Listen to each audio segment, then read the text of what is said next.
ओम शांति।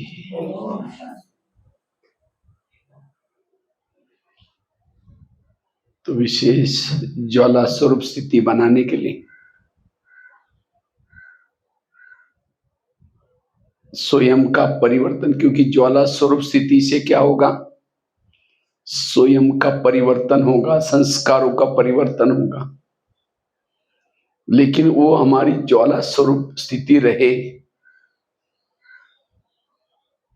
उसका आधार है आत्मिक स्थिति। जब हमारी आत्मिक स्थिति रहती है तब हमारी स्थिति क्या रहेगी? ज्वाला स्वरूप। अगर हमारा देह का भान है तो स्थिति ज्वाला स्वरूप स्थिति नहीं रहती। तो हमें ज्वाला स्वरूप स्थिति बनाने के लिए, योग युक्त बनने के लिए आत्मिक स्थिति का पुरुषार्थ जरूरी। मुझे लगता है रोज की मुरली में बाबा क्या कहते हैं? बच्चे आत्मा समझो, फिर मुझे क्या करूं? याद करो। कोई भी मुरली उठाओ, बाबा रोज इस आत्मा के ऊपर क्या करता है? अटेंशन। क्योंकि इससे ही हमारे में परिवर्तन आएगा। आत्मिक स्थिति से परिवर्तन आएगा। आज दुनिया के शास्त्र इकट्ठे करो, ग्रंथ इकट्ठे करो, लेकिन हुआ कुछ नहीं। दिन प्रतिदिन भक्ति करते रहे, नीचे उतरते गए। कारण देह भान किसी का भी नहीं छूटा। तो बाबा ने आकर के सबसे पहला लेसन क्या सिखाया? बच्चे तुम आत्मा हो। ये हमारा पहला लेसन, यही हमारा लास्ट का लेसन भी है। पहले दिन हम आकर के सुनते हैं और लास्ट के समय हमें उसकी अनुभूति करनी है। और ये सब अनुभूति करने के लिए सारा ये विस्तार का ज्ञान है। कर्मों का ज्ञान, ड्रामा का ज्ञान, जो हुआ अच्छा, ये सारा ज्ञान किस लिए? आत्मिक स्थिति का अनुभव करने के लिए। क्योंकि जब तक हम आत्मिक स्थिति में नहीं रहेंगे तब तक देवताओं के संस्कार और देवताओं की संस्कृति हमारे अंदर नहीं आएगी। वास्तव में परमधाम से शिव बाबा क्यों आया इस धरती पर? क्यों आया है? हमें आत्माभिमानी बनाने के लिए आए हैं। पावन बनने का आधार भी क्या है? आत्मिक स्थिति। ये सतयुग था पहले, लेकिन इस सतयुग का कलयुग आया कैसे? हम देहभान, धीरे धीरे देहभान में आते गए, इसीलिए सतयुग था वो क्या हो गया? अब ये कलयुग है। इसका सतयुग बनेगा कब? जब हम धीरे धीरे आत्मा का अभ्यास करेंगे तो सतयुग का क्या बनेगा? कलयुग का क्या बनेगा? सतयुग बनेगा। सारा खेल आत्मा के अभ्यास के ऊपर। ये 4 सब्जेक्ट जो बाबा ने रखा है, कौन से? ज्ञान, योग, धारणा और ये सब किसी लिए रखे? हमें आत्माभिमानी बनाने के लिए 4 सब्जेक्ट है। कई कहते हम रोज मुरली सुनते, कभी मुरली मिस नहीं करते। अगर आप मुरली सुनते हैं तो भान क्या चाहिए? आत्मा का भान चाहिए। अगर इतनी रोज की मुरली सुन तो रहे लेकिन आत्मा का भान ही नहीं है, मुरली सुनने तक है, आचरण में नहीं है। जो मुरलियों के अनेक पॉइंट के स्वरूप बनता जाएगा, पॉइंट स्वरूप मतलब धारणा स्वरूप बनता जाएगा, वो ऑटोमेटिकली पॉइंट स्वरूप में स्थित रहेगा। अगर मेरी आत्मिक स्थिति नहीं है, मैं ज्ञान के पॉइंट के स्वरूप में नहीं टिकता हूं। शून्य तक है। कई कहते हैं हम रोज योग करते, योग कभी हम मिस नहीं करते। रोज हमारा अमृत वेला होता है, नुमा शाम का होता है, योग करते हैं तो भान क्या चाहिए? निरंतर आत्मा का भान चाहिए। अगर आत्मा का भान नहीं है, योग केवल बैठने तक है, मन बुद्धि कहीं भटक रहे। जिसकी सचमुच में मन बुद्धि परमधाम में जाती है, वो कौन से भान में रहेगा? आत्मा के भान में रहेगा।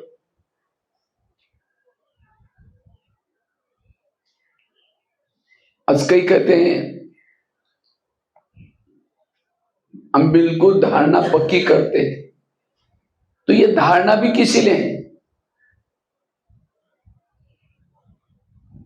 पवित्रता की धारणा, ज्ञान की ये सब धारणा है आत्म अभिमानी बनाने के लिए। अगर धारणा पवित्रता की धारणा है, खाना बाहर नहीं खाते सब, तो भी आत्मा का भान नहीं है। इसका मतलब धारणा दिखावटी है, एक्चुअली धारणा नहीं।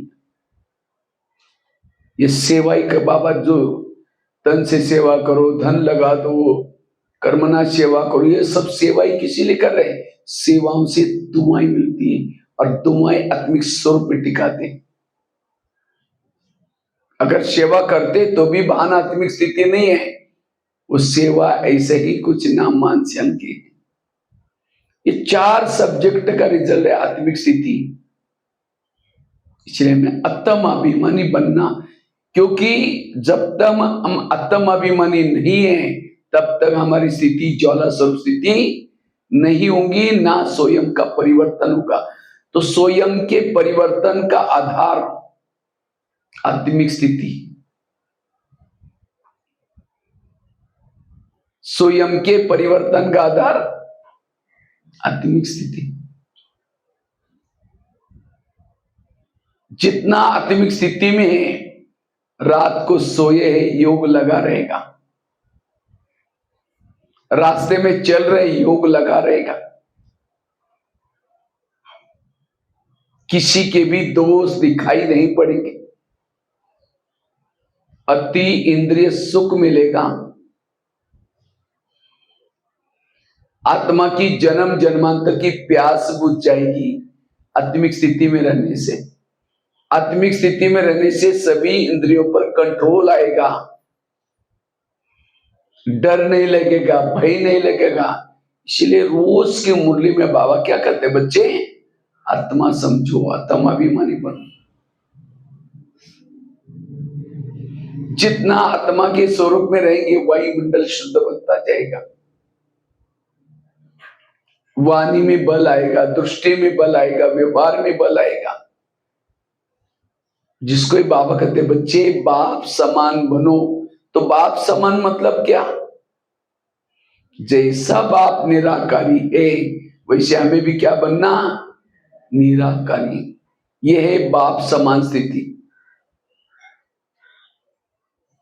और जो बाप समान बनता है, तब गुण भी आएंगे। जैसे बाबा दया का सागर है, शांति का सागर है, क्षमा का सागर है, आनंद का सागर है, तो हम भी वो स्वरूप दिखाई पड़ेंगे। तब लोग कहेंगे हाँ, इनका भगवान पढ़ाता है। आज हम किसी के ऊपर दया नहीं करते, गुस्सा करते, इसका मतलब आत्मिक स्वरूप अभी तक नहीं आया। आत्मिक स्वरूप के अंदर कभी भी एक काम क्रोध नहीं होंगे, वो सब उड़ जाते हैं। ध्येय बान वालों के अंदर ये काम क्रोध, अगर मेरे अंदर संस्कार है पूरा नहीं, मतलब मेरा बान क्या है? ध्येय बान है। इसलिए ये आत्मा का अभ्यास हमें बार बार करना है। जितना ही आत्मा के स्वरूप में टिके रहते हैं, भूले नहीं होगे आपसे। लेकिन इतना ही नहीं, जो हमने जन्म जन्मांतर से जो भूले किए ऑलरेडी, विकर्म किए, वो विकर्म भी कम होने की प्रक्रिया होती है। क्योंकि आत्मा के स्वरूप में रहने से एकाग्रता आती है, और एकाग्रता से विकर्म क्या होते हैं? विनाश हो जाते हैं। आत्मिक स्थिति में रहने वालों को बाबा बिल्कुल नजदीक अनुभव होता है, आंखों के सामने बाबा दिखता है। इसलिए एक यही मेहनत करें, लेकिन आत्मिक स्वरूप हमारा कैसा बना रहे। एक भाई ने कहा, मैं मधुवन में गया था, स्टेज के पास बिल्कुल बाबा के पास बैठा था, अनुभव ही नहीं हुआ। मुझे आता था कीर्तन में बाबा आया था, 4 घंटा बैठा था, ना शांति का, ना शक्ति का, ना आनंद का कोई अनुभव नहीं हुआ। उसने ये एग्जाम्पल दे के, अगर बर्फ के पास जाकर के क्या होता है, बर्फ के पास कोई बैठेगा तो क्या होगा, ठंडा आएगा। आग के पास जाएगा तो जब बाबा सामने बैठा तो मुझे अनुभव क्यों नहीं हुआ। तो उसको एक छोटा एग्जाम्पल दिया, हमने कहा एक लोहे का एक चुंबक है, बहुत बड़ा चुंबक है, चुंबक के सामने लोहे के टुकड़े डाल दो, खींचेगा। लेकिन उसी लोहे के टुकड़ों को एक बड़ा सा कपड़े का थान लेकर के उसमें लपेट लपेट लपेट करके फेंटा, हिलेगा भी नहीं। क्यों? कपड़े के अंदर लपेटा हुआ है। इसी तरह परमात्मा भी एक चुंबक है, और उस चुंबक के सामने देह बांध के कपड़े के अंदर आप बैठे हैं तो कैसा अनुभव होगा। तो वो समझ गया है कि मेरा गलती किसके है, मेरी। इसलिए अभी मधुबन में आप लोग जाने वाले हैं बाबा मिलन में। बाकी तैयारी तो करेंगे, टिकट काटेंगे, कपड़े सिलाई करेंगे, लेकिन सब तैयारी से पूर्व आत्माभिमानी बनने की तैयारी ज्यादा करो। नहीं तो सारी तैयारी करके गए वहां जिसके लिए गए थे वही हुआ नहीं तो। इसलिए आत्मिक स्थिति बड़ी जरूरी है।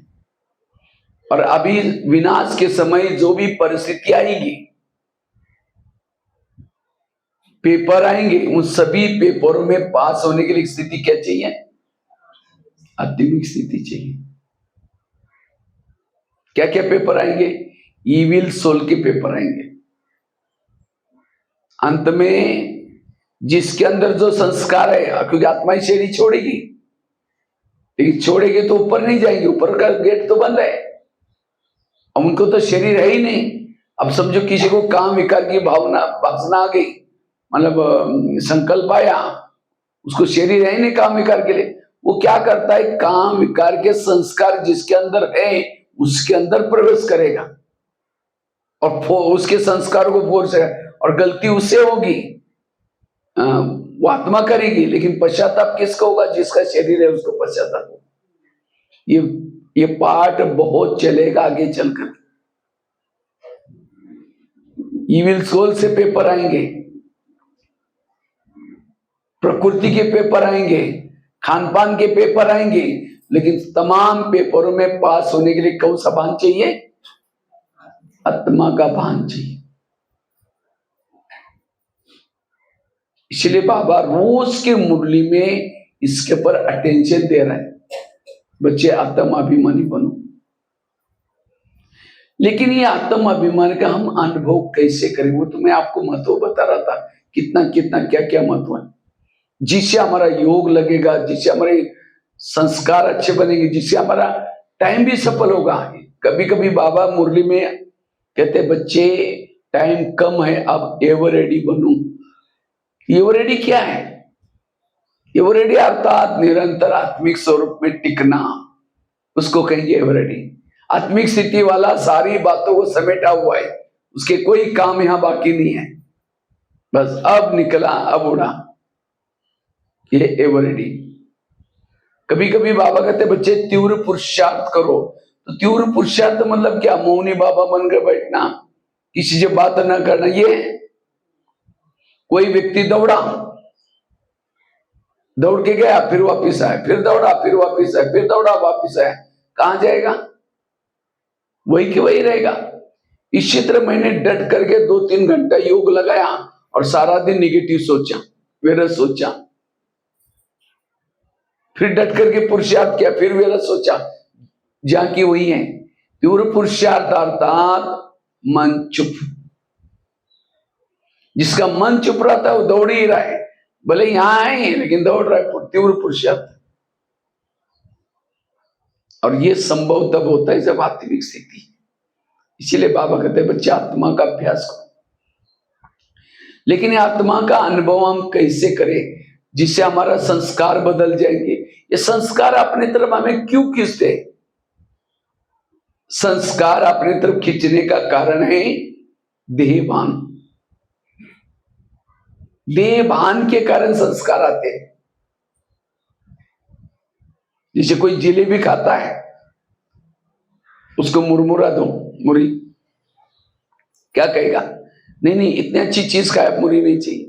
इसी तरह जिसने अति इंद्रिय सुख लिया है, उसको ये संस्कार विकार अपनी तरफ कैसे खींचेंगे? अगर ये संस्कार आपके तरफ खींचते हैं, आकर्षित करते हैं, इसका मतलब आपने जिलेबी की टेस्ट नहीं किया, वो अतीन्द्रिय सुख का अनुभव नहीं किया, वो आत्मिक स्वरूप का अनुभव नहीं किया।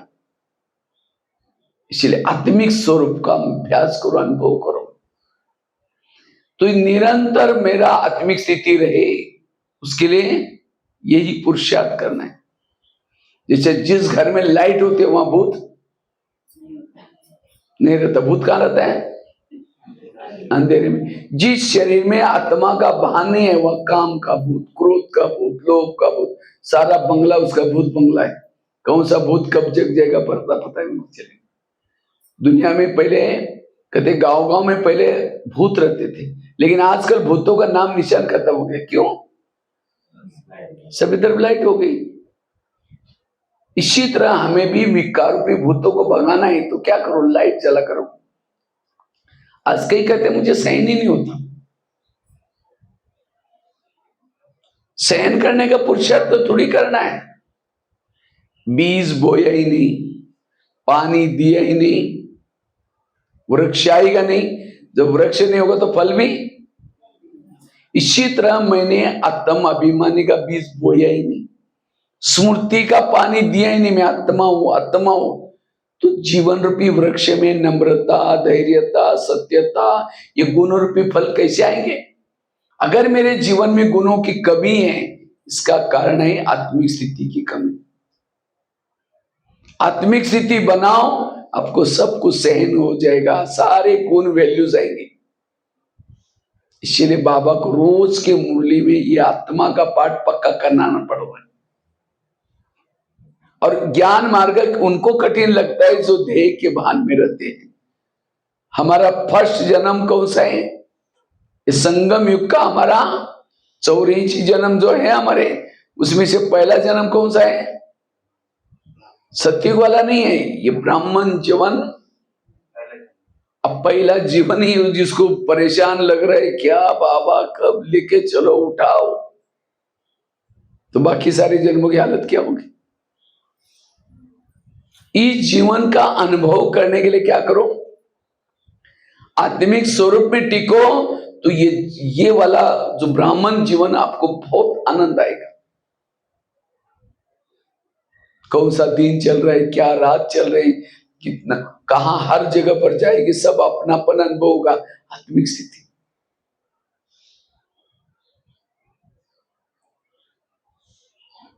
इसीलिए बाबा कहते हैं इसको आप पाठ पक्का करो।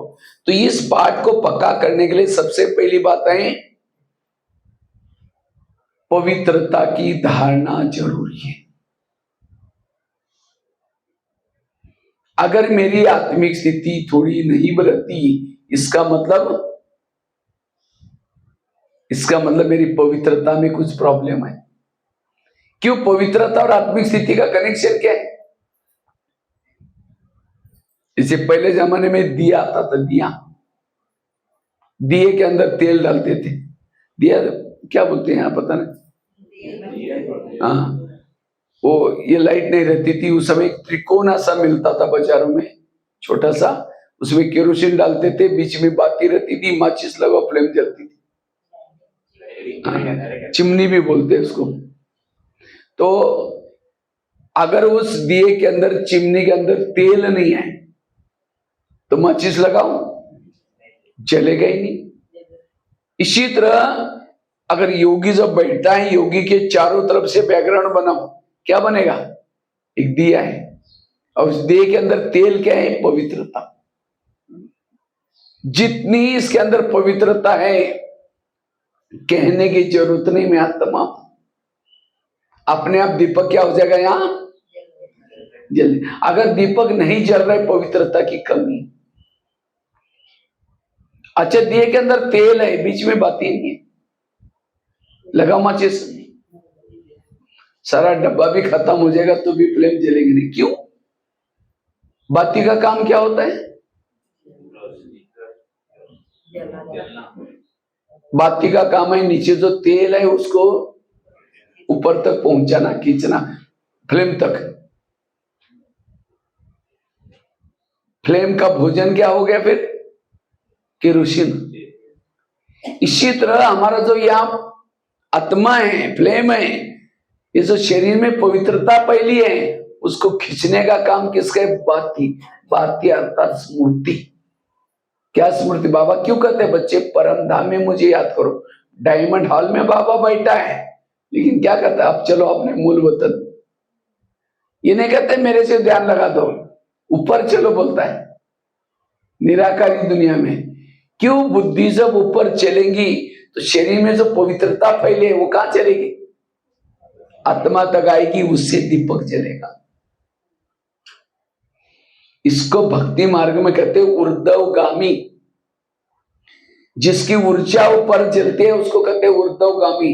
और जिसका ध्यान किसी व्यक्ति में है, कोई वस्तु में है, उसकी ऊर्जा कहां चलेगी? नीचे। उसे देह भान अनुभव होगा। इसलिए ध्यान हमें क्या लगाना है? ऊपर परम धाम में। बाबा देख रहा है, बाबा के पास जाना है। बाबा को यहां कम याद करो, बाबा को ऊपर याद करो। कर्मों में यहां याद करो, कर्म में ऊपर से लेके आओ, लेकिन बैठ करके क्या करो? यहां नहीं, हम खुद ऊपर चले जाए।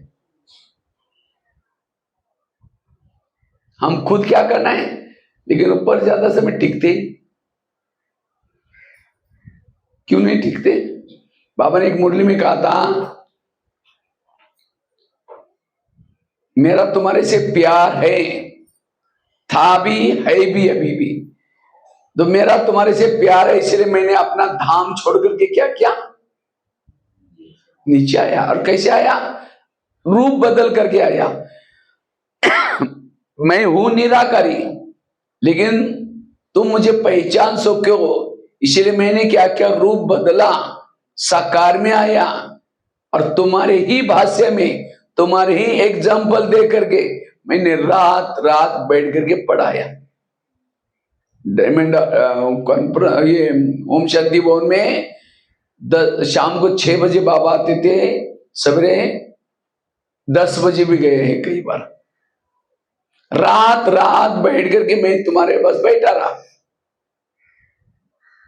ज्ञान, सृष्टि के आदि मध्य अंत का सारा ज्ञान दिया।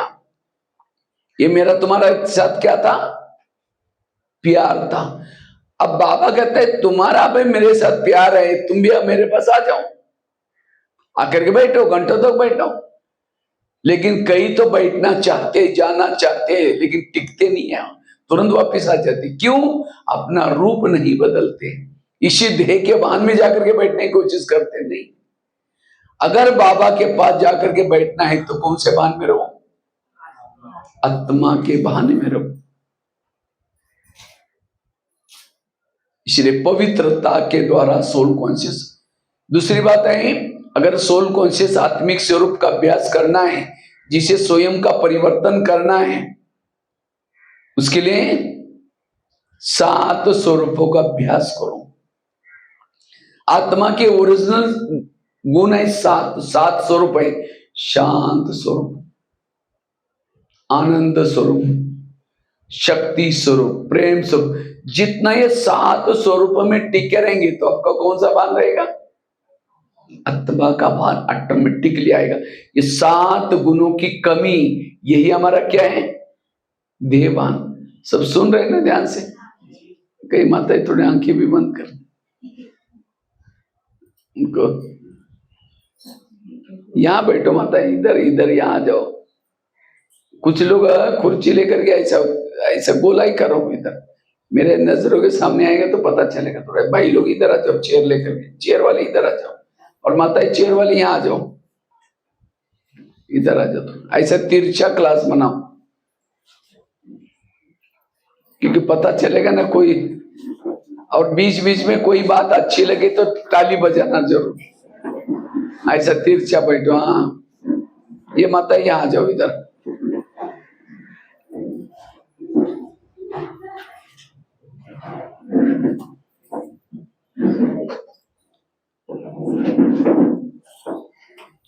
वो पीछे वाले भाई लोग इधर आ जाओ, यहाँ जो चेयर लेकर के इधर आ जाओ।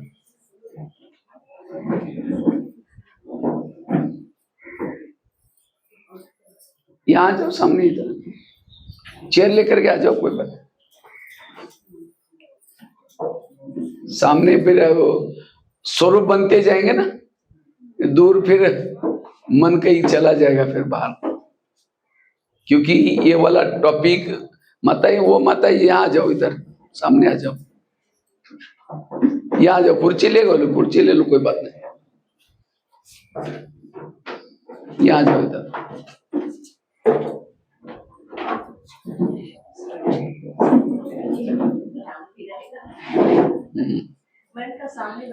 हाँ ध्यान रहेगा ना। क्योंकि ये मैं इसलिए, क्योंकि इस ब्रह्मा कुमारी का सबसे महत्व का लेसन ये है, ब्रह्मा बाबा ने क्या पुरुषार्थ किया, क्या पुरुषार्थ किया जिसे नारायण बने। आजकल फेसबुक में, व्हाट्सएप में, इधर उधर इतनी चटपटी बातें आ रहे हैं, जो मूल जो हमारा परिवर्तन के आधार है उसको हम तो भूल ही रहे हैं, और उसे होगा कुछ नहीं। रोज आए मुरली सुने चल पड़े, आत्मा का वाणी नहीं है तो फिर परिवर्तन तो आएगा नहीं, फिर हम यहाँ आकर थक जाएंगे। ये परिवर्तन तो होता ही नहीं, न संस्कार बदल रहे ना, फिर हमें खुद ही फीलिंग होता है ये क्या हो रहा है। फिर कहेंगे बाबा मदद नहीं करता, बाबा तो मदद कर रहे हैं, लेकिन हम उस होमवर्क को कर ही नहीं, कर नहीं रहे तो कैसे मदद करेगा। इसलिए सबसे महत्व का लेसन है, इतनी मेहनत करो, बाकी कुछ मेहनत करने की जरूरत है। और मैं कोई ये ज्ञान नहीं सुना रहा हूं, मैंने भी इस ज्ञान मार्ग में आकर के यही किया। मैं वैसे तो शायद मैं कल अनुभव भी नहीं सुनाया था। वैसे तो मैं लौकिक में महाराष्ट्र में एक छोटे से गांव में जन्म लिया, 11 साल तक मैं स्कूल भी नहीं गया था। तो 11 साल के बाद हमारे खेती से एक रोज बच्चा जाता था, तो मैं भी क्या किया, उनके पीछे पीछे चला गया। मंदिर में स्कूल लगती थी, तो टीचर ने कहा तुम बड़े भैया अब थोड़ी पढ़ सकते। हमने कहा सर मुझे कोई सर्टिफिकेट नहीं देना, मेरी कोई हाजिरी नहीं लगाना, मैं आकर के बैठूंगा। क्योंकि मैं जब बाहर जाऊंगा, मैं प्रश्न पूछा, मैंने कहा मैं बाहर जाऊंगा तो बस का बोर्ड में कैसे पढ़ूंगा, ये बस कहाँ जाती है। टीचर तो सोचने लगा ये कितना हम, तो कहता ठीक है कल से हम। तो पहले दिन मुझे 5वीं कक्षा वाले बच्चों के साथ बिताया, क्योंकि एक रूम थी, 7 कक्षा इकट्ठी बैठती थी। तो रोज जब जाना शुरू किया, घर वालों ने पूछा रोज कहाँ जाते हो, हमने कहा स्कूल में। कहा कि स्कूल क्या होता है, हमने कहा उसमें पढ़ते हैं, नौकरी लगते हैं, अपने पास पैसा नहीं, मत जाना। मैंने कहा मैं बिना पैसे का पढ़ूंगा। तो मैं क्या करता था, रद्दी से पुरानी डायरी लाता था और लिखे हुए पन्ने को पानी से धुलाई करता था। पहले स्याही से लिखते थे, धुलाई करके धूप में सुखा करके फिर लिखता था। ऐसे करके पढ़ाई किया 7वें। और एक दिन आया, उसी रद्दी में एक ब्रह्मा कुमारी का किताब मिला, और उसी किताब से क्या हो गया, परिवर्तन हो गया। और उस किताब में 3 लोग का चित्र निगाह मिला, जो 3 लोग का चित्र है ना, पीछे लगा हुआ लटका हुआ, वो चित्र मुझे बहुत अच्छा, उसमें और चित्र भी थे लेकिन ये चित्र सबसे अच्छा लगा मुझे। क्योंकि 8 दिन पहले टीचर ने एक लेसन पढ़ा था, मनुष्य चांतक है, अल्मास्ट्रांग, नील आर्मस्ट्रांग। लेकिन इस किताब चित्र को मैंने बड़े ध्यान से देखा, चंद्रमा तो बिल्कुल नजदीक है इस सृष्टि से, उसके पार भी सूरज है, उसके पार ब्रह्मा बैठा है, शंकर जी, विष्णु जी खड़े हैं, उसके बाद शंकर जी भी हैं, उसके बाद बिंदु बिंदु। मैंने सोचा यहाँ तो कोई वैज्ञानिक तो गया होगा, तब तो जाकर ये सत्य क्या है। तो ये वैज्ञानिक कौन गया, तो वो सर ने बताया नहीं। मैंने दूसरे दिन जाकर के कहा कि सर, जो साइंस का टीचर था, हमने कहा सर आपने तो कहा मनुष्य चांद तक है, लेकिन मेरे पास एक किताब है, इसमें चांद से पे पार लोग गए हुए, वो भी चित्र है। तो वहां कौन गया था? वो टीचर कहता कोई गया ही नहीं। मैंने कहा नहीं, मेरे पास किताब है, लेके आओ। बोलो लेके आए। तो प्रदर्शनी के आंग में बाजू में लिखा थी। टीचर ने पढ़े 5-6 बार पढ़ने की कोशिश की, फिर कहता इसका कोई क्वेश्चन परीक्षा में नहीं आएगा। मैंने कहा सर ये आप पढ़ाई, हम थोड़ी कोई क्वेश्चन आंसर लिखने के लिए पढ़ाई, तो हमें सब नॉलेज चाहिए संसार में क्या क्या हो रहा है। तो मैंने प्रिंसिपल को जाकर के बिना डरे हुए जाकर पूछा, हमने कहा सर चंद्रमा से भी पार कौन सा वैज्ञानिक गया था?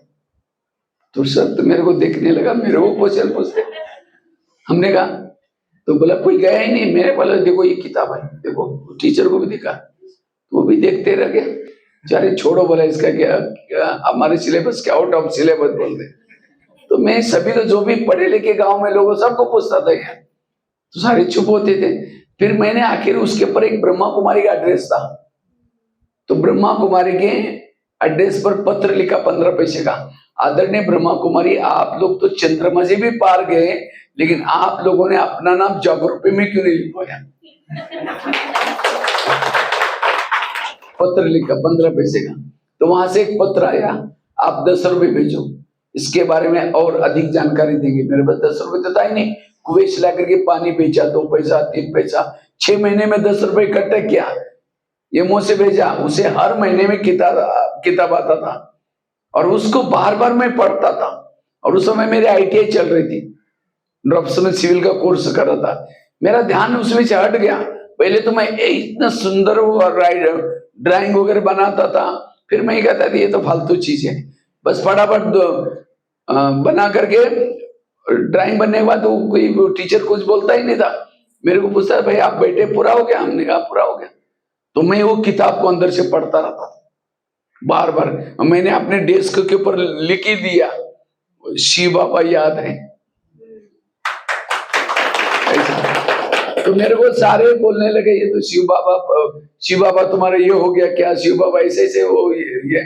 तो इस तरह से इसका। उसके बाद कुछ साल के बाद जब 10वीं में बोर्ड में पहला नंबर भी लिया, 10वीं के बाद ITI का कोर्स किया, और उसके बीच में एक मुझे ब्रह्मा कुमारी की पाठशाला मिली। तो पहले दिन मैं पाठशाला में गया था। जब पहले दिन पाठशाला में गया था, वह मुरली चल रही थी। मैंने 2 साल के बाद, वो किताब मिलने के बाद 2 साल के बाद मुरली सुनी। लेकिन तब तक मैं 4 बजे उठता था, योग करता था। जब मैं मुरली के लिए गया था, तो मुरली में एक एक लाइन, बच्चे आत्मा समझो, बच्चे आत्माभिमानी बनो, ये आत्मा का पाठ पक्का करो। तो मुझे तब से लगा कि ये ब्रह्मा कुमारी का मेन लेसन। कभी कभी आते हैं मुरलिया पूरा आत्मा के ऊपर।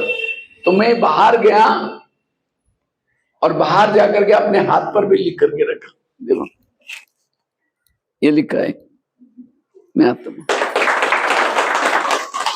और मैंने इसी की मेहनत की। नहीं तो कहा, मैं 6-6 महीना स्नान भी नहीं करता था लौकिक। एक बार कपड़े डाल दिया, फटने तक निकालना ही नहीं है। 2 शब्द किसी को बोलने के लिए डरता था। बकरी चराने का काम करते थे। लेकिन ये आत्मा का लेसन इतना पक्का किया।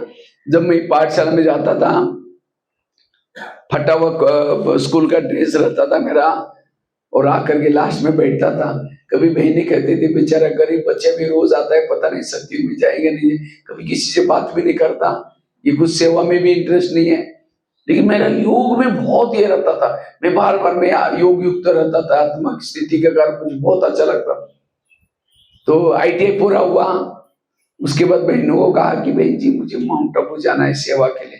कहते तुम गरीब बच्चा, तुम क्या करेगा जाकर के, तुमको कुछ आता है? मेरे उस समय कुछ आता ही नहीं था। क्या कुछ विशेषता हो तो जाकर माउंट आबू सेवा करें। लेकिन मैंने अंदर से लगा सोचे कि नहीं, मुझे माउंट आबू जाना है। उसी ITI पूरा हुआ था। मैंने कहा जब तक कॉल आएगा तब तक तपस्या करेंगे, योग लगाएंगे। तो एक माता जी ने मेरे को एक मकान का फ्री, मतलब खाली था, वो दे दिया। मैंने रात को 6 बजे, शाम को 6 बजे से लेकर के 10 बजे से लेकर के सवेरे 5 बजे तक योग करना शुरू किया। दिन में सो जाते थे, योग करते थे, और उस योग में जो अनुभव हो गए वंडरफुल। और एक दिन बाबा कहते हैं बच्चे तुमको और खाने के लिए कुछ नहीं था। खाना क्या खाता था? चावल उबालता था, गरम चावल पर शक्कर डाल करके खा लेता। और चावल उसके लिए कोई खर्चे भी नहीं है। और 6 महीने में जो तपस्या की, एक दिन बाबा उस झोपड़ी थी, आकर के कहते हैं बच्चे तुमको मैं मधुवन निवासी जरूर बनाऊंगा। मैं कहना बाबा मेरे को चिट्ठी नहीं मिलती, बहने तो चिट्ठी तो देते नहीं, उसकी चिंता तुम नहीं कर लाऊंगा। और ऐसा ड्रामा बन गया मधुबनी पहुंच की। और आज वही बहने कभी वंडर खाती है, भाई तो बिल्कुल बुद्धू था, इसको कुछ नहीं आता था। लेकिन देखो आज बाबा ने कितनी कलाई भर दी, कितनी कलाई भर दी, आज बोलने की कला भर दी। एक ही, अभी मैं कहा केरला में गया था, एक ही टॉपिक के ऊपर निरंतर योगी कैसे बने, ये टॉपिक था। उसके ऊपर लगभग 12 घंटा नॉन स्टॉप स्पीच दिया था, 12 घंटा भट्टी रखी। वो कारण बन गया, क्योंकि मैं ऐसे गया था तो उसी समय मेरे को उस सेंटर पर तो बोला नहीं था, लेकिन मेरे को वहां से ट्रेन चेंज करके जाना था। तो मैं उस सेंटर पर गया था, तो ऐसे सवेरे के समय मेरे को रात को ट्रेन थी, रात को 11-12 बजे। तो मैंने सोचा यहाँ अपना सेंटर है, सेंटर जाकर चला गया, इसको बंद ही रखना। तो गया तो बहनों ने कहा भाई आप थोड़ा माउंट आबू से है, थोड़ा कुछ अपना अनुभव सुनाओ। तो मैंने कहा अनुभव सुनाने के पहले थोड़ा सा मैं बात सुना। तो योग के बारे में चला कि योग लगाने के लिए क्या क्या चीजें जरूरी। तो पहला मैंने आत्मा के बारे में सुनाना शुरू किया। तो 5 मिनट के लिए टाइम दिया था, तो मैंने 5 मिनट पूरा होने के बाद मैंने कहा अच्छा 5 मिनट तो पूरा हो गया। तो भाई बहन बोले नहीं नहीं और सुनाओ। तो और सुनाते सुनाते और सुनाते सुनाते लगभग 1 घंटा आत्मा के बारे में हो गया। मैंने कहा ऐसे और 11-12 बातें। वो सभी भाई बहन बोलने लगे दीदी हमको ये सुनना ही है, ये बहुत अच्छा लग रहा है हमको। क्योंकि केरला वाले क्या है, स्टडी में बहुत इंटरेस्ट रखते वो लोग। और संडे का दिन था, छुट्टी भी थी उनकी। तो बहन जी ने कहा, मैंने कहा भाई उसके लिए 11-12 घंटा चाहिए। वो कहे हम रुकेंगे। तो क्या किया, बहन जी ने कहा कि हम ऐसे बोले हम आपके लिए भोजन वगैरह बना देंगे। बस लगभग रात को 9 बजे पूरा हो गया। सवेरे 7 बजे से लेकर के 50 मिनट सुनाता था, 10 मिनट उस पॉइंट का अनुभव कराता था। तो ये एनर्जी कहां से आई? योग से, आत्मिक स्थिति से। इसलिए आत्मिक स्थिति का अभ्यास इस ज्ञान मार्ग में बहुत आज जो हम लोग स्कूलों में सुनाते हैं या लिखने का काम करते हैं, यह अनुभव, सारे अनुभव का आधार है पहले आत्मा अनुभव। अनुभव, अनु मतलब सूक्ष्म बिंदी। अनुभव का आधार है सबसे पहले आत्मा का अनुभव हो, उसको सारे अनुभव होना शुरू हो जाते हैं। शांति का, सुख का, आनंद का। जिसको आत्मा का अनुभव नहीं, कोई अनुभव नहीं होगा उसको।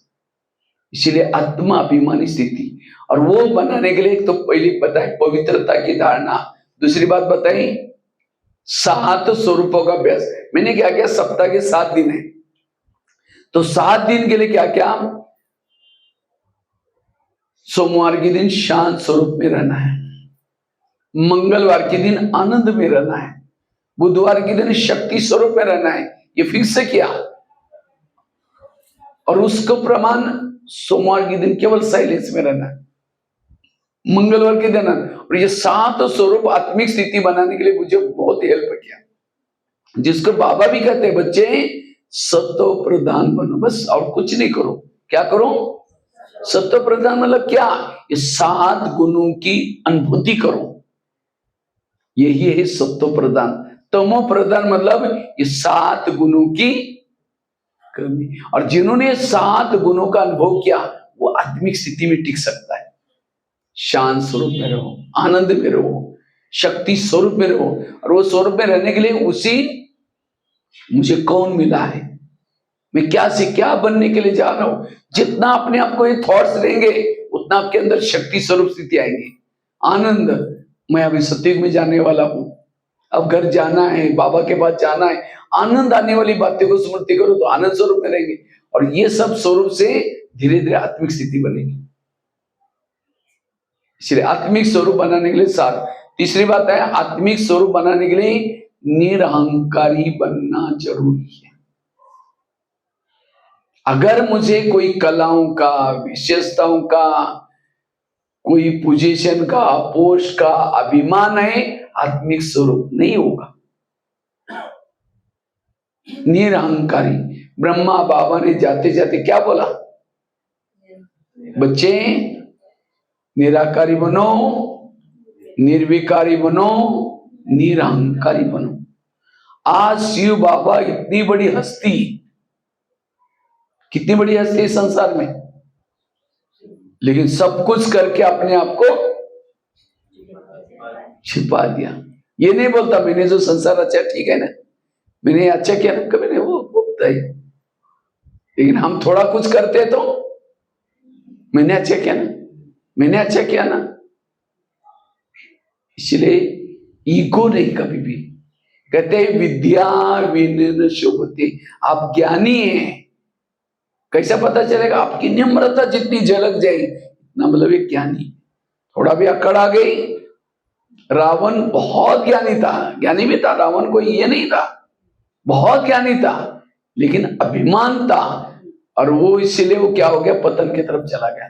इसी तरह इस ज्ञान मार्ग में भी अगर ज्ञान में चलने के बाद अगर हमारे अंदर अभिमान का गुण है, हम जीवन में सफल नहीं बनेंगे।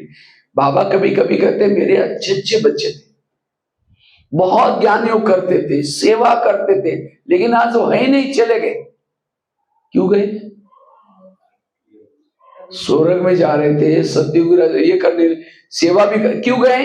उनके अंदर चलते चलते कुछ बातों का अभिमान आया, और इसलिए आज वो तो कितने अच्छे रास्ते को छोड़ करके चले गए।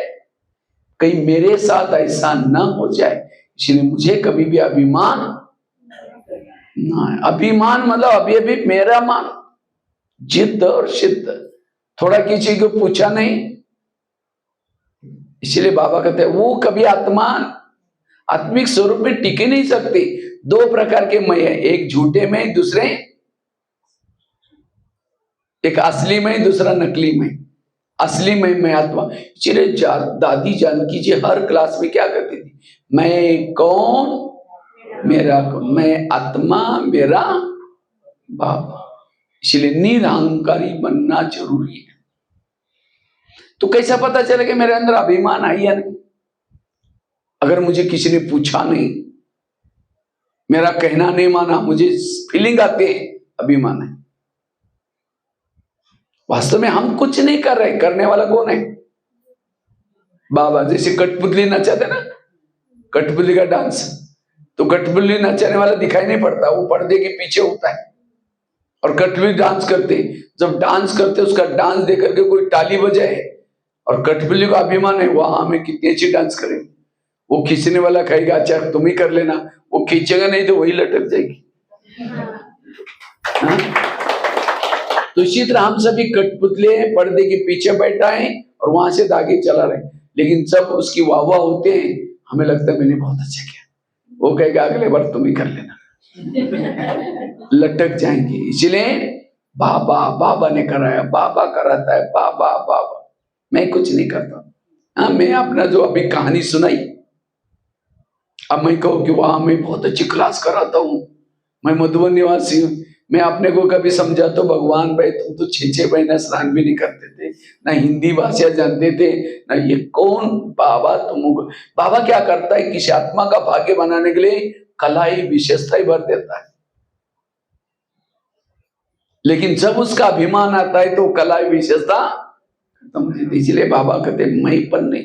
और तब आत्मिक स्वरूप में जब पांडव की विजय हो गई, पांडव क्या हो गया था, विजय हो गई, लेकिन लास्ट में जब कृष्ण की शक्ति उससे अलग हो गई, वही गांडी उठा नहीं सका अर्जुन, मारने के तो छोड़ो, वही भीम गधा को उठा भी नहीं सका।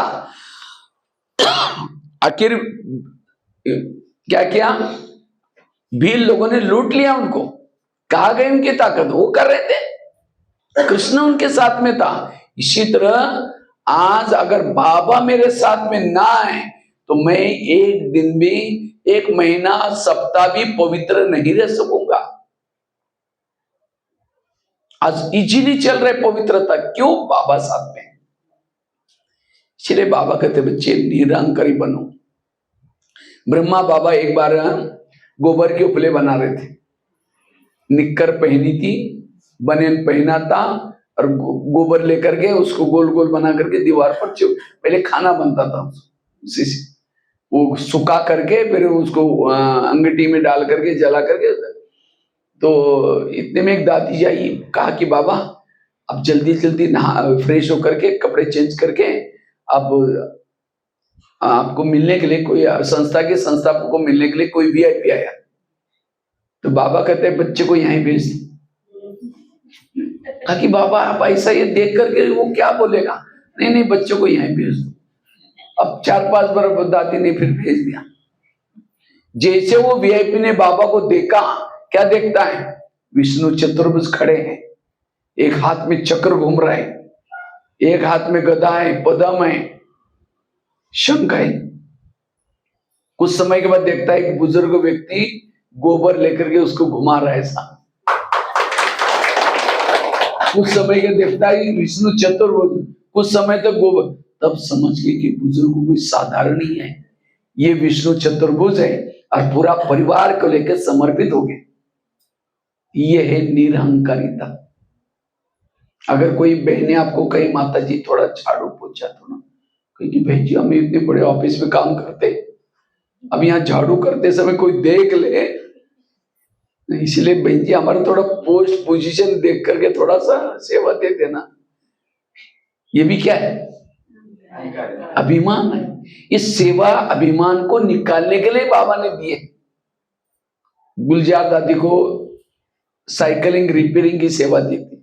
दादी निर्मल शांता दादी, ब्रह्मा बाबा की लाडली बेटी। बाबा ने एक दिन कहा कि आपको सबके लिए जूते सिलाई करनी, चप्पल। इतने लाड में प्यार में कहते बाबा मैं जूते कैसे सिलाई करूं? बाबा ने कहा एक मोची जितनी अक्ल नहीं, तुम विश्व के राजे कैसे लोग? इसलिए बाबा ने दादियों के अंदर क्या किया? अभिमान। और जितना हम, इसलिए दीदी हमेशा कहती थी मर मर मर, चुक चुक चुक, सिक सिक सिक। ये देह के भान को मिटा दो इस सेवाओं से, इससे, और तब जाकर के आत्मिक स्वरूप आएगा। इसलिए निरहंकारी बनना बड़ा जरूरी है। निरहंकारी वाला ही आसन पर बैठ सकता है, भ्रुकुटी पर। मुझे पूछा ही नहीं, मेरे को बोला ही नहीं, मेरे को ये नहीं किया, वो संकल्प चलते आसन पर कहां बैठेगा? वो बार बार उठता रहेगा। इसलिए निरहंकारी। किसी ने मान दिया तो भी स्थिर। अब बहन जी ने अचानक आपको कहा क्या माता जी, आपको कोई आपकी महिमा की क्या माता जी, आप इतनी अच्छी सेवा करते हैं, माता जी आप वंडरफुल है, बहुत अच्छे। बाबा कमरे में जाकर बैठो, योग लगाओ, तो बहन जी दिखाई पड़ेगा आज कितनी अच्छी महिमा की, मजा आ गया, बहुत अच्छा लगा, बहुत अच्छा। और वही बहन जी एक दिन क्या माता जी तो रहेगा, अक्ल नहीं, ऐसा काम किया जाता है। बस योग में बैठो, बहन जी दिखाई पड़ेगी। क्या मैं इतनी मेहनत करती हूँ तो भी मेरे को बोलते रहते, पता नहीं कहाँ योग ले। इसलिए मान अपमान निंदा स्तुति में समान कौन रह सकता है? जो आत्मिक स्वरूप में निरहंकारी है। इसलिए बाबा कहते हैं निरहंकारी बनो। ये प्रैक्टिकल बातें जरूरी है लाइफ में, तब आपकी स्थिति। चौथी चीज है, पहली कौन सी बताई? पवित्रता की धारणा। दूसरी बताई 7 स्वरूपों का अभ्यास। तीसरी बताई निरहंकार। चौथी बात है अगर आत्मिक स्वरूप में टिकना है, संकल्प आपके कम से कम चले, पॉजिटिव चले। क्योंकि संकल्प जितना कम चलेंगे आपकी ऊर्जा बचेगी। नहीं तो जैसे अंधा पीस रहा है और कुत्ता बैठकर उसको खा रहा है, अंधे को क्या लगता है? हाँ मैंने बहुत पीसा। इसी तरह थोड़ा सा ही अमृत वाला किया, यहाँ कर गया, योग लगाया, मुरली सुनी और सारा दिन आंखें गलत देख रहे, मुंह गलत बोल रहे हैं, मन में विरस चल रहे हैं, जितना कम है उतना खत्म, जमा कुछ भी नहीं। इसलिए मन चुप, जितने संकल्प कम चलेंगे उतनी आत्मिक स्थिति बनेगी। समर्थ संकल्प, पॉजिटिव संकल्प, वो ये संकल्प से आत्मिक स्थिति का आधार है। पांचवी बात है, आत्मिक स्थिति का आधार है सम्मान। जितना सम्मान में रहेंगे उतनी आपकी क्या बनेगी, आत्मिक स्थिति बनेगी। इसलिए सम्मान में टिकने का अभ्यास करना है। छठी बात है, आत्मिक स्थिति का आधार है विधि पूर्वक योग लगाना। विधि पूर्वक योग, तो योग की विधि क्या है? अमृतवेला का योग। जिसकी अमृतवेला अच्छी है, आत्मिक स्थिति बनाने के लिए सवेरे सवेरे 3 चीजें करो। अमृतवेला का योग अच्छा करो, क्लास के पहले आकर के आधा घंटा योग करो, और तीसरा मुरली को ध्यान से सुनो। तो अमृतवेला कौन कौन करता है? सभी करते हैं। अगर अमृतवेला का चुपचाप कोई वीडियो बना जाए और वही आपका दिखाई जाए 10 बजे, ये आपका सवेरे का अमृतवेला का वीडियो है, कहीं मेरा है, दीवार के सारे बैठे मुंह खोला के, 2 बार मच्छर अंदर भी गया और बाहर भी आया, पता भी नहीं चला। अगर ऐसा योग करेंगे अमृतवेला, तो आत्मिक स्थिति कैसी बनी? इसलिए अमृतवेला आंखें खोल करके बैठो। जैसे कोई मेहमान को घर में बुलाओ, मेहमान आने से पहले दरवाजे खिड़की लगा करके आप सो जाओ, वो बेल बजा रहे, घंटी बजा रहे, दरवाजे नहीं खोलो, उनको कैसा लगेगा? अरे इन्होंने मुझे बुलाया और दरवाजे बंद किया, वो तो चला जाएगा। फिर फोन करो, क्या बात आप आई नहीं थी? कहता मैं आया था, बेल बजाई थी, घंटी नहीं, फिर आया, नहीं प्लीज आओ, आया, फिर दरवाजे बंद किया, फिर सो जाए। फिर तीसरी बार फोन करो, कहेगा कभी नहीं आऊंगा। मैं जब आप दरवाजे बंद करते, इसी तरह अमृतवेला उठेंगे, बाबा को निमंत्रण देंगे, मीठे बाबा, प्यारे बाबा, आप आ जाओ, हम आपसे बातें करनी, बातें करनी, बातें करनी। तेरे द्वार खड़ा भगवान, भगत भरली झोली, भगत तुम सर्दी हो गए। इसीलिए आंखें खोल के, और केवल खोल के भी नहीं बैठो।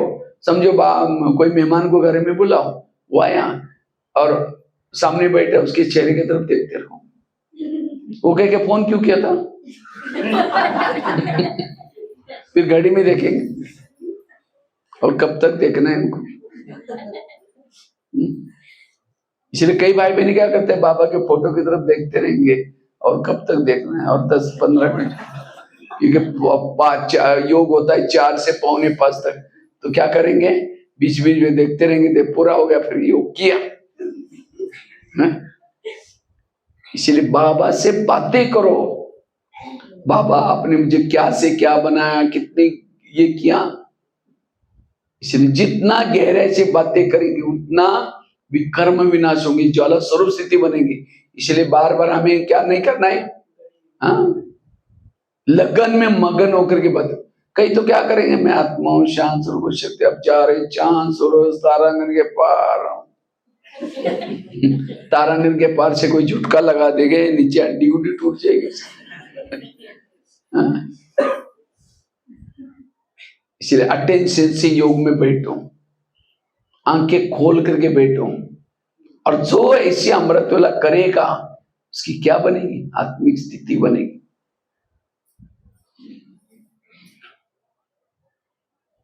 समझो मोबाइल को चार्ज करते, कैसे करते? फिर रोड पर डालो, चार्ज होगा। उसको प्लग के पास लाते हैं, केवल लाकर रखेंगे नहीं, दोनों तारे डालेंगे, स्विच चालू करेंगे, तब क्या होता है? और मोबाइल चार्ज नहीं होता, चार्ज उसके अंदर की बैटरी। इसी तरह शरीर हमारा मोबाइल है, आत्मा उसके अंदर की बैटरी है। तो उसको चार्ज करने के लिए बाबा ने जगह जगह पर, हर शहरों में क्या बनाया, प्लग का पॉइंट बनाया। ये सेंटर क्या है, प्लग का पॉइंट। तो हम जैसे मोबाइल को हम दिन में कितना भी बिजी हो गए तो क्या करते हैं, लेके जाकर रखते हैं ना, इसी तरह हमें कितना भी बिजी है, लेकिन हमें अपनी आत्मा को, बैटरी को चार्ज करने के लिए मोबाइल को, शरीर को कहाँ लाना है? सेंटर पर। अच्छा, मोबाइल को प्लग के पास रखो, रात भर रखो, तारे डाली नहीं, केवल ऐसा जाकर रखो तो क्या चार्ज होगा क्या? इसी तरह हमने शरीर को ला करके पटकाया है, लेकिन मन बुद्धि के तार नीचे ही भटक रहे। फिर कहते सेंटर में भी जाते, कभी मिस नहीं करते, तो भी अनुभव नहीं होता। तो यहां आने से थोड़ी चलेगा। यहां आने के बाद ध्यान और मन की तार ऊपर लगाओ। अच्छा, एक तार डाली, दूसरी नहीं डाली, तो भी चार्ज है, दोनों भी तारे। अच्छा, दोनों तारे डाली, लेकिन बाजू का बटन रात भर बंद, तो भी चार्ज है, इसलिए स्विच। इसी तरह हमें भी क्या करना है? सेंटर पर आए, मन बुद्धि लगाओ, फिर स्मृति का स्विच भी चालू करो।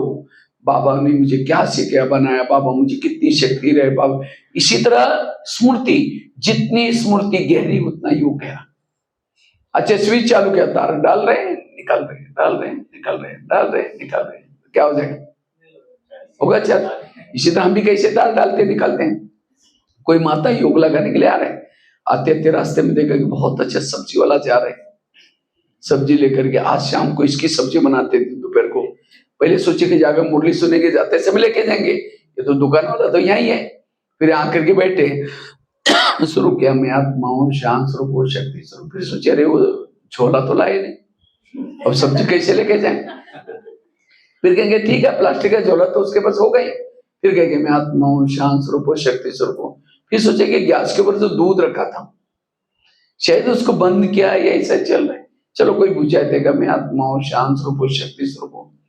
फिर सोचा अरे घर में तो मेहमान आने वाला था, मैंने सोचा था उनके लिए छोले बनाए, रात को सोचा भी था, लेकिन बातों बातों में तो भूल ही गए, भिगोई तो ही नहीं, अभी तो बन ही नहीं सकते, चलो और क्या बनाएंगे, क्या बनाएंगे। फिर ठीक है, मैं आत्मा हूं, शांत।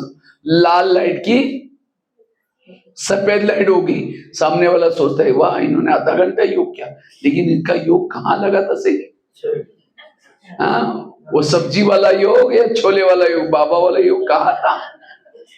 अब जब आप ऐसे योग और मुश्किल योग के लिए कितना टाइम देते हैं, उसी टाइम में भी आप कहाँ इधर उधर भटकते, तो कैसी आत्मिक स्थिति बनेगी? इसलिए योग को विधि पूर्वक करो, और शिवाय योग बार बार लगाने से आत्मिक स्थिति नहीं बनने वाली। इसलिए योग के ऊपर अटेंशन, ध्यान से बाबा को बार बार देखना, बुद्धि बाबा के सिवाय कहीं न जाएगी। और याद रखना, जो 100% बैटरी चार्ज है वही सत्युग में होंगी। 100 से एक पॉइंट भी कम, 99 वाली भी नहीं चलेगी। तो आपको सभी को कहां जाना है? तो बैटरी कितना परसेंट अभी तक हो गई? 100 हो गई। हाँ, हर एक चेक करो। 100 मतलब जिसकी यहां बैठने के बाद लाइट विश्व तक जाए। ब्रह्मा बाबा रात को जब सोते थे, कई भाई बहन सोचते बाबा को मुझे हमें सोते समय देखना है, तो सिक्योरिटी वाले मना करते थे, नहीं नहीं नहीं, बोले बाबा ये नहीं, हम चप्पल यहां उतरेंगे, कोई आवाज नहीं करेंगे। कभी परमिशन देते थे, जाते। जैसे बाबा के झोपड़ी के पास जाते थे, बाबा कहता था आओ बच्चे, आओ बच्चे। कितना बजे भी जाओ, बाबा कहता था हमारी हालत क्या है? हम ऐसे सो जाते, वो खटिया को उठा करके कोई स्मशान में भी लेके जाए तो भी पता भी नहीं चलेगा हम कहां सोए। ये देह भान वाली नींद है। आत्मिक स्वरूप अर्थात सदा जागृत, सोते हुए भी जागृत है, उसको ज्यादा नींद की भी जरूरत नहीं पड़ती। ये है स्थिति, जागृत स्थिति। तीसरा नेत्र एक्टिव, बुद्धि एक्टिव, एकाग्रता, और जिसकी लाइट विश्व तक पहुंचती है। जैसे दादी प्रकाश मणि का महीना चल रहा है ना, दादी प्रकाश मणि रहती थी माउंट आबू में, लाइट विश्व तक जाती। तो चेक करो, एक तो होता है दिवाली में हम लड़ियां लगाते हैं, चिक चिक चिक चिक करता होता है, वो बल्ब केवल दिखावटी 2-3 दिन के लिए होते हैं, उसमें कोई ना पढ़ सकता है, ना कोई कामकाज कर सकता है, वो केवल दिखावटी। कोई नाइट बल्ब होता है, नाइट बल्ब में फिर भी थोड़ा सा दूसरा होता है 40 का, 60 का मरकुरी। तो चेक करो मेरा बल्ब कैसा है। केवल योग में पड़ता है, टुक टुक टुक टुक टुक करता रहता, फिर बाद में सारा दिन बंद। तो हम तो ऐसे ही दास दासी के रूप में जब सत्युग में लक्ष्मी नारायण पधारे आवाज करने के लिए वहां पहुंच जाएंगे। इसलिए आत्मिक स्थिति का आधार है पद। जितनी आत्मिक स्थिति का वोरा लंबा तक उतना ऊंचा पद मिलता है, और इसलिए योग आधार है उसका। तो अमृत वाला का योग अच्छा। और क्लास के पहले भी क्या करना है हमें? क्लास यहाँ कितने बजे होती है? 7 बजे मुरली चालू हो जाते हैं। और योग कितना बजे चलता है? 6:30 बजे। पहुंचते कितने हैं? पहुंचते कितने, ये प्रश्न है। एक आएगा 6:30 बजे, फिर दूसरा आएगा 6:45 बजे, फिर उसके बाद एक। जो क्लास के पहले योग नहीं करते वो मुरली उसे दिमाग से उड़ जाती है। पूछेंगे आज की मुरली कितनी बढ़िया अच्छी थी, एक पॉइंट तो बहुत अच्छा था, दिमाग से खिसक गया। क्यों? गरम तवे पर पानी डालो उड़ जाता है। इसलिए और मुरली उसके धारणा में तब आती है जब योग करता है। खेती में धान बोते हैं, पहले क्या करते हैं? हल चलाते, फिर धान बोते। इसी तरह ज्ञान का बीज दिमाग में डालना है, पहले हल चलाओ, अर्थात योग करके सुनो। इसलिए आज इस भट्टी से ये पक्का करके जाना है, मुझे रोज कल से क्या करना है? क्लास के पहले आधा घंटा योग करना है। सब तो इसी यहीं रहते रहे या दूर दूर रहते हैं? कितने दूर? परम धाम से और दूर? आधा किलोमीटर तो काय का दूर हो गया। तो पैदल भी हो जाएगा, दोनों भी हो जाएगा। आज तक तो डॉक्टर कहते हैं रोज इतने कदम पहले पैदल चलने चाहिए। तो आधा किलोमीटर तो 5 किलोमीटर में कुछ नहीं, 5 किलोमीटर से कोई ज्यादा है तो वो ठीक है। और आजकल तो साधन बने, रिक्शा बने, क्या क्या बने। बच्चे को स्कूल में 10 किलोमीटर भी दूर जाते स्कूल में। और ये तो आपका तो उसी, और ये तो प्रिंसेस का स्कूल है। तो सभी को कोई बहाना नहीं मानाना, लेकिन आ करके आता, तब उससे सेंटर का वायुमंडल क्या बन जाएगा? क्योंकि आप यहाँ माइंस में बचेली जितने शहर में लोग रहते हैं उन सबको ऊर्जा देने वाले बल्ब दीपक है। आप ही ढीला ढाला चले गए तो उनको भी दुख अशांति होगी। आप उनके पूर्वज बैठे यहाँ, इसीलिए हमें रोज क्या करना है? आप जड़े हैं, जैसे पेड़ का जड़ कहे आज तो थक गए, पानी नहीं पहुंचा होगा ऊपर, सारा पेड़ सूख जाएगा। आपके ऊपर सारा यहाँ की एरिया निर्भर है। इसलिए हमें क्या करना है? क्लास के पहले आधा घंटे का योग जरूर करना है कल से, ठीक है? और तीसरी बात है, रोज की मुरली कहां सुनने? यहां आकर के सुनने। आजकल कईयों को ऑनलाइन में सुनने की माया लगी है। जो ऑनलाइन में मुरली सुनेगा उसकी पूजा भी ऑनलाइन से हो जाएगी। बाबा को एक बार पूछा था कि मैं किसके बता ले ले। बाबा को एक बार पूछा था, बाबा त्रेता युग वालों के लिए पढ़ाई के लिए आप क्या करेंगे? उसके लिए मधुबन में इतना डायमंड मतलब बहुत बड़ा हॉल बनाना पड़ेगा, 33 करोड़ के लिए हॉल बनाना पड़ेगा, खाने का प्रबंध 33 करोड़ के लिए। बाबा ने कहा नहीं बच्चे, सिर्फ भाई फोटो ले वीडियो में तो इतना बढ़ेगा नहीं बच्चे। आगे सत्युग के 9 लाख क्लास के रेगुलर स्टूडेंट बनाओ, त्रेता युग वालों के लिए पढ़ाई का प्रबंध में आगे चल करके जरूर करूंगा। और आप बाबा ने क्या किया 5-6 साल से? Peace of mind TV, Facebook, WhatsApp ये सब चालू किया। किसके लिए? 33 करोड़ के लिए। तो आपको 33 करोड़ में जाना है, 9 लाख में जाना है। तो 9 लाख की पढ़ाई कहाँ होगी? सेंटर पर। 33 करोड़ वालों की पढ़ाई फेसबुक, ऑनलाइन, सब ये सब चीजें भले वो भी करो, ऐसा नहीं कि नहीं सुनो। जैसे बच्चे स्कूल में जाता है और क्या करता है, फिर ट्यूशन भी लगाता है। और ट्यूशन कौन सा लगाता है? जो सब्जेक्ट कच्चा है उसका ही ट्यूशन लगाता है। इसी तरह भले ऑनलाइन से क्लासेस सुनो, जो आपका सब्जेक्ट कच्चा है उसी का ही। और आजकल बहुत बड़ी माया फैली हुई है। ऐसा नहीं कि कोई भी यूट्यूब की किसी की भी क्लासेस सुनो। आजकल उल्टी सुल्टी मत देने वाले भी बहुत निकले हुए। मुश्किल से बाबा मिला है, ज्ञान मिला है, इसलिए पीछे भाई पीछे से सब मुश्किल से हमें ज्ञान मिला है, तो इसलिए क्या करना है, हमें जो मधुवन में क्लासेस चलते हैं, मधुवन के क्लासेस जो चलते हैं, मधुवन के जो महारथी हैं उन्हीं की सुनना है। और इसी नहीं तो कहीं कहीं वाह ये बहन जी इतनी अच्छी आवाज में बोलते हैं, मजा आ गई। किसी के आवाज के पर प्रभावित, किसी के एग्जाम्पल के पर प्रभावित, मुश्किल से बाबा मिला है, कई फंस जाएंगे। कई बाबा कभी कहते थे आगे चल करके ब्राह्मणों का झाड़ हिलेगा। मैं कभी सोचता हूँ ब्राह्मण का झाड़ कैसा हिलेगा। अचानक क्या हो गया, पढ़ाई पूरी बंद हो, मतलब कोरोना आ गया, बंद हो गया। अब क्या, फिर भी बहनों ने मेहनत करके क्या किया, ऑनलाइन शुरू किया। ऑनलाइन में शुरू करने के बाद फिर कोरोना चला गया, फिर उसके बाद सभी को वही आनंद आने लगा। अरे बिना खर्चा करके यहाँ घर में बैठे मुरली आना ही बंद कर दिया।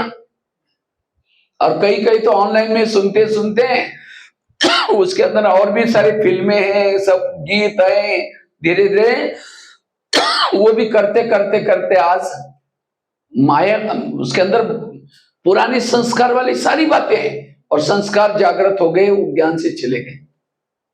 कई तो क्या किया, वो किसी और की मुरली सुनते सुनते कहीं और चले गए।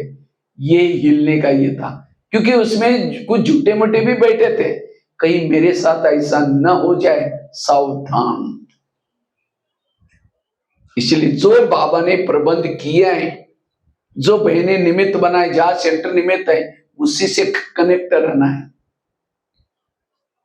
अन्यथा कहीं ना कहीं भटक जाएंगे, फंस जाएंगे, कई ऐसे फंस रहे हैं। इसलिए हमें रोज यहां करके मुरली सुनो, यहां योग करो और अमृत वाला करो। ये तीन चीजें भी करेंगे, आपकी बहुत अच्छी उन्नति होगी, कहीं और कुछ करने की जरूरत नहीं। ये तीन चीजें करनी, इससे हमारी आत्मिक स्थिति, ये तीन चीजें, अमृत वाला का योग, क्लास के पहले योग, और तीसरा मुरली, ये तीन चीजों से हमारी आत्मिक स्थिति बनेगी और उससे हमें सुख मिलेगा। और जब आत्मिक स्थिति बनेगी तो हमारा योग अच्छा लगेगा, धारणाएं भी होगी, सब कुछ होगा। बाकी हमें विस्तार में और चक्कर में जाने की कोई जरूरत नहीं, इससे आपकी सेवा भी होती रहेगी। इसलिए हमें आत्मिक स्थिति बनाना है। तो बहुत सारी बातें हैं, तो हम थोड़ा सा ब्रेक लेंगे, उसके बाद आप थोड़ा नाश्ता करेंगे, उसके बाद और एक थोड़ा सा आधा घंटे का क्लास करके फिर पूरा करेंगे। तो समझ में आया सबको? तो कैसे हमें आत्मिक स्थिति बनानी, पहली बात कौन सी सुनाई, पवित्रता की धारणा। दूसरी कौन सी बताई, 7 स्वरूपों का अभ्यास। तीसरी बात कौन सी बताई, निरहंकारी बनना है। मैंने खुद भी कई बार में जब हम लोग इधर उधर जाते हैं, बहुत सम्मान मिलता है, बहुत ये हो जाता है, तो मैंने एक कहानी याद रखी, निरहंकारी बनने के लिए। एक व्यक्ति ने नया मकान बनाया, अब नया मकान बन गया, बहुत खर्चा हुआ, अब पुराने मकान का सामान शिफ्ट करना था। सोचते ये सामान कैसे लेके जाओ, उन्होंने गधा भी पाला था, सोचते चलो गधे पर रख करके शिफ्ट करते हैं, क्योंकि खर्चा ज्यादा हुआ है। तो करते करते सारा सामान शिफ्ट हो गया, लेकिन एक मूर्ति बची थी, अब वो कैसे लेके जाओ। सोचे चलो, लास्ट में सोचे चलो गधे के ऊपर रख कर लेके जाते हैं, लेकिन लोग देखेंगे तो क्या कहेंगे, कपड़ा ढक दिया उसके ऊपर। अब कपड़ा ढक करके जाने लगा, जैसा गधा चलता है धीरे धीरे वो कपड़ा हट गया, सिर दिखना शुरू किया। जैसा सिर दिखता है, लोगों ने नमस्ते करना शुरू किया मूर्ति को। अब गधे को लगा नमस्ते मुझे हो रही, वास्तव में गधे को नमस्ते नहीं थी, नमस्ते किसको थी, मूर्ति को। इसी तरह कई बार हम जब इधर उधर जाते हैं, बहुत सम्मान करते हैं, ये कोई हमारा सम्मान नहीं है, हम एक मधुवन निवासी है, समर्पित का बैच है, इसीलिए सम्मान हो रहा है। इसीलिए बाबा कहते बच्चे हमारी कोई महिमा नहीं, महिमा सारी बाबा की है। इसीलिए बाबा ने तो इतना हमें, मेरे को उपकार किया, अपना नाम ही दे, भगवान ने अपना भाई बनाया, भगवान भाई बनाया, और क्या चाहिए। और दूसरे हमें कोई नाम दे कि कौन सा, भगवान इस नाम से भेजा और कौन सा नाम करने वाला है। इसीलिए बाबा ने हमें कुछ दिया, हमें कुछ नहीं चाहिए। इसलिए निरंकारी, तो जितना हम निरंकारी रहते हैं हमारी स्थिति कैसी। इसलिए देखो हम लोग कई बार जब जाते हैं बसों में जाएंगे, हमने कभी भी एसी में भी बुकिंग नहीं करता हूँ, स्लीपर में जाता हूँ, क्योंकि हम सोचते हैं कि हमारी गरीबी कैसी परिस्थिति से हम निकले। तो अभी हम आकर के यहाँ का जो पैसा कैसा भी, कोई हमको ये नहीं बोलेगा भैया आप ये एसी में नहीं आओ हम, लेकिन फिर भी हम यज्ञ अपना है जब आप ये है। इसीलिए हर जगह पर ये निरंकारी बनने वाला व्यक्ति हर जगह पर हर परिस्थिति में एडजस्ट होकर के चलेगा, और ये है ज्ञानी आत्मा का निशान है। और जितना निरंकारी रहेंगे उतना हमारे जीवन में गुण विशेषता ही झलकती, और उतनी हम सेवा भी कर सकते हैं। इसलिए आत्मिक स्थिति बनाने का यह आधार है, योग का आधार है, कहीं भी डिस्टर्बेंस नहीं। चौथी बात बताई, संकल्प को कम चलाना। पांचवी बात बताई, सोमानों के अभ्यास। छठी बात बताई, विधि पूर्वक योग लगाना। और उसके लिए 3 चीजें बताई, अमृत वाला का योग, क्लास के पहले योग, और साथ में मुरली। और रोज सवेरे रोज रात को क्या करना है, सारा दिन कारोबार करने के बाद शरीर को कहाँ लगा दो। जैसे बाबा ने पहले लेसन में हमको सुनाया, शरीर तुम्हारी गाड़ी है और आत्मा उसका क्या है, ड्राइवर है। तो ड्राइवर क्या करता है, सारा दिन गाड़ी को घुमा करके कहाँ लगाता है, गैरेज में। और गाड़ी के अंदर नहीं सोता, सोने के लिए कहाँ जाता है, अपने घर में चला जाता है। इसी तरह ये 3 लोग हैं। जैसे आजकल बड़े शहरों में नीचे से पार्किंग करते हैं, क्योंकि आजकल बड़े शहरों में पार्किंग नहीं मिलता, तो क्या करते हैं, बिल्डिंग के नीचे ही क्या करते हैं, पार्किंग। और रहने का कहाँ होता है, चौथे पश्चिम। इसी तरह ये 3 लोग भी क्या है, नीचे सृष्टि है, पार्किंग प्लेस, शरीर की गाड़ी रखने का स्थान, और आत्माओं का रहने का स्थान का है ऊपर। तो जैसे वो गाड़ी का ड्राइवर गाड़ी को लगाता है, कवर ढांकता है, गाड़ी को नमस्ते भी करता है, क्योंकि उससे दाल रोटी मिलती है। और उसके बाद क्या करता है, सीढ़ी से लिफ्ट से जाता है। तो इसी तरह हमें भी क्या करना है, गाड़ी को गैरेज में लगा करके बेडशीट कंबल डाल दो, गाड़ी को नमस्ते करो और ऊपर जाओ।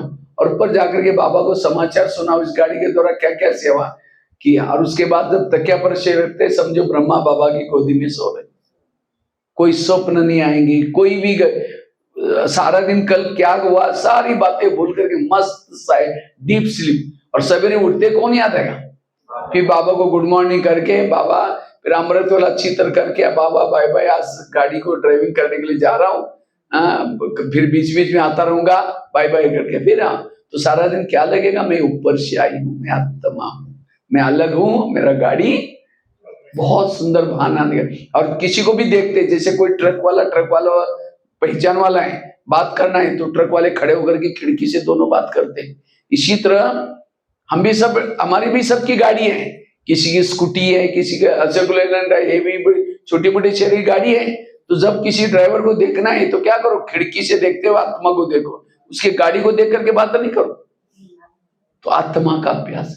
शरीर है ही क्या, एक सोने का डब्बा लिया, सोने का डब्बा लेकर के उसके अंदर कुछ लैट्रिन डाल दिया, आपकी आंखों के सामने कप, जो खांसी करने में जो गंदा कप निकलता वो डाल दिया आपको आंखें के सामने, और कुछ हड्डी मौज भी डाल दिया, और वो डब्बे को आपके हाथ में दिया, और कहा इसको देखते रहना और दिल में लगा कर रखना, कहीं भी छोड़ना नहीं, सोते समय, चलते समय, और बीच में कभी टाइम मिलता तो उसको प्यार भी करना, 2-4 चुंबन भी ले लेना। क्या कहेंगे, लेंगे? आपकी आंखों के सामने क्या क्या डाले पता है।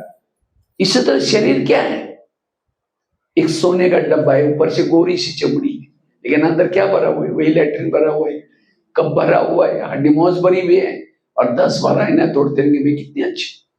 अगर शरीर में अच्छी है वो है आत्मा। इसीलिए बाबा कहते हैं आत्माओं को देखो, आत्मा से बात करो। ये आत्मा का लेसर में कोई भी बहने भाई को देखते किस रूप से देखो, ये हनुमान है, महावीर है। और कोई भाई बहनों को देखते किस रूप से देखते, ये देवी है। बाबा हमेशा क्या करता है, भविष्य रूप। तो हर इंसान का हमें भविष्य का स्वरूप देखो, ये भविष्य में क्या, पहले क्या थे, आदि स्वरूप में क्या थे, तब कभी भी हमें किसी का आकर्षण नहीं हुआ। इसलिए आत्मा का अभ्यास से ही हम उपराम बनेंगे, वैरागी बनेंगे, इसको कहते हैं घर का त्याग करो, शरीर को भूल जाओ। तो ये पहला लेसन हमें पक्का करना है। इससे हमारे जीवन की सारी समस्याएं, क्या क्या समस्या, योग ही नहीं लगता, सहन ही नहीं होता, ये सारी समस्याओं का समाधान है आत्मिक स्वरूप का अभ्यास। तो इस भट्टी में हमें ज्वाला स्वरूप रहने के लिए क्या करना है, आत्मा के स्वरूप में टिकना है। ओम शांति।